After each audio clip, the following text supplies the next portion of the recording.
Let's see ahead. Now we will see third stanza of the poem. अब जो है हम poem का third stanza देखेंगे. Later walking down the street, I saw a child with eyes of a blue. Later walking along the street, रास्ते पर जाते समय, here the poet described that कि I saw a child with the eyes of blue. मैंने एक blue आंखों वाला एक बच्चा देखा. Whom did the poet see? Whom did the poet see? The poet saw a child with the eyes of a blue.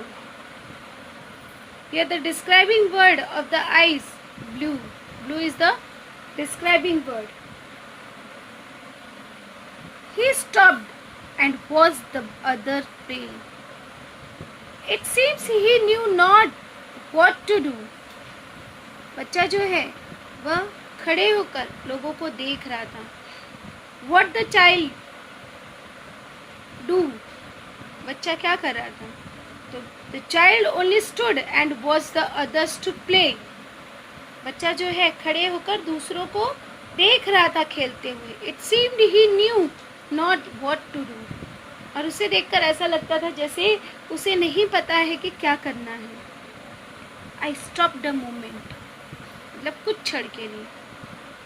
Poet stopped a moment. Then I said, why don't you join the others, dear?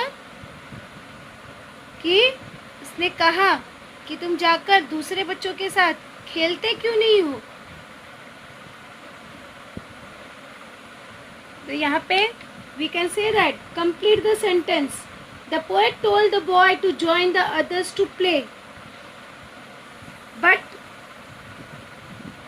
he could not hear. लेकिन वह सुन नहीं सकता था. Complete the sentence के लिए और पूछा जा सकता है the boy was. तो the boy was watched the others play. दूसरों को खेलते हुए देख रहा था. See, why don't you join the others, dear? Here the figure of speech is interrogation. क्योंकि ये WS से शुरू हुआ है. जब हमारा प्रश्न हम पूछेंगे तो वहाँ पे figure of speech होगा interrogation. तो here the figure of speech is interrogation. He looked ahead without a word. What is the action of the boy? That the boy only looked ahead without a word, and then I knew he could not hear. What did the writer knew? He could not hear. कि वह सुन नहीं सकता है. Oh God, forgive me when I win. Again the poet said that कि हे भगवान अगर हम बार बार complain करते तो मुझे माफ़ कर देना. I have a 2 ears, the word is mine. अगर मेरे पास 2 कान हैं, it means the word is mine because I can hear any word. क्योंकि मैं कोई भी शब्द को सुन सकता हूँ and I can do the activity according to that. Here we can ask the question, why did the blue eyes boy not join the others in their game? वो जो लड़का था वो दूसरे बच्चों के साथ क्यों नहीं खेलने गया? तो the blue eyes boy did not join the others in their game because he could not hear. उसका मेन प्रॉब्लम क्या था? He could not hear as he was a deaf. क्योंकि वो बहरा था. Deaf it means बहरा. Here we can again ask the question like what does the speaker thank God for? तो यहाँ पे जो स्पीकर है वो थैंक्स क्यों बोल रहा है? तो after meeting some disabled people, जैसे जब वह बस में गर्ल से मिला, she was also disable. Boy से मिला, on that time the boy was also disable. It was अपंग. Again he met with the boy, तो वो भी जो था डिसेबल था. तो when after meeting some disabled people the speaker realise that even though these people lack something in their life, कि इनके पास जो है किसी चीज़ की तो कमी है. बट दे वेर हैप्पी, लेकिन फिर भी वो खुश हैं. And they work their work activity, और वे अपना वर्क जो है actively they can do their work. Thank God because he is pleased with everything. The speaker thank the God because उसे जो है सब कुछ मिला है. उसके पास 2 पैर है, 2 आँखें हैं, 2 कान हैं, राइट. तो the God gave him everything so that he thankful. He again said that I have a 2 ears, the world is mine. Means if I have a 2 ears, the world is mine. With legs to take me where I will go. What is the use of the leg? With the help of the leg, we can go at any place where we want to go. He said that now with the legs to take me wherever I want to go. जब भी मैं जाना चाहता हूँ तो मैं जा सकती हूँ. With eyes to see the sunset's glow. What the speaker can see with the help of eyes? So the speaker can see sunset's glow. सूर्य की जो चमक है उसे देख सकता हूँ.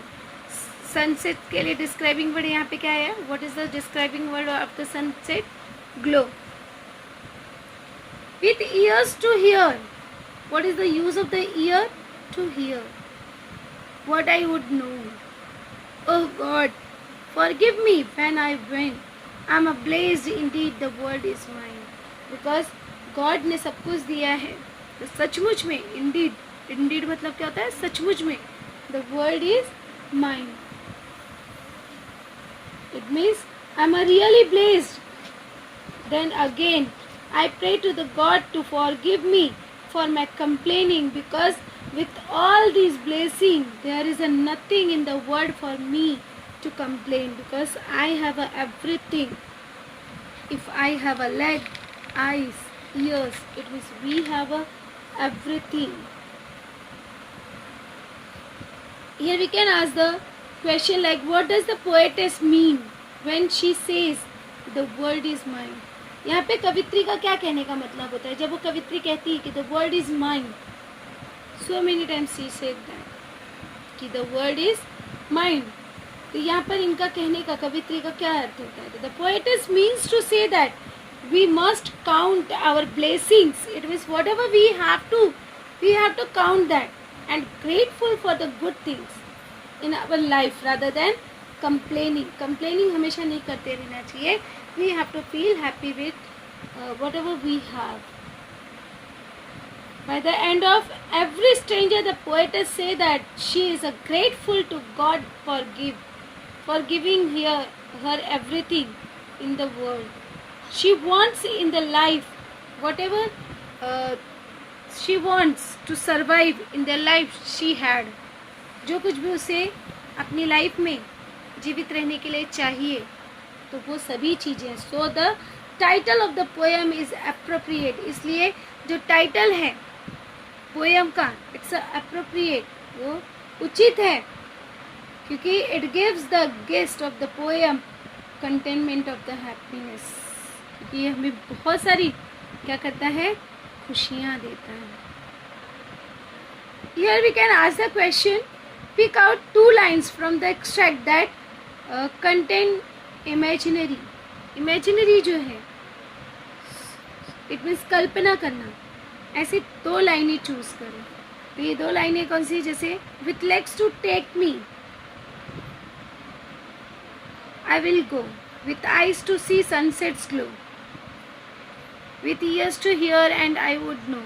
That is your imaginary line. So in this way we can learn this poem. Here we can ask, what is the theme of the poem?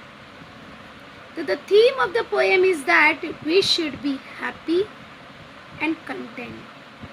हमें खुश रहना चाहिए और संतुष्ट रहना चाहिए with whatever we got, जो भी हमें मिला है, and be grateful to God for giving the good things in our life rather than complaining about the things which we think we lack.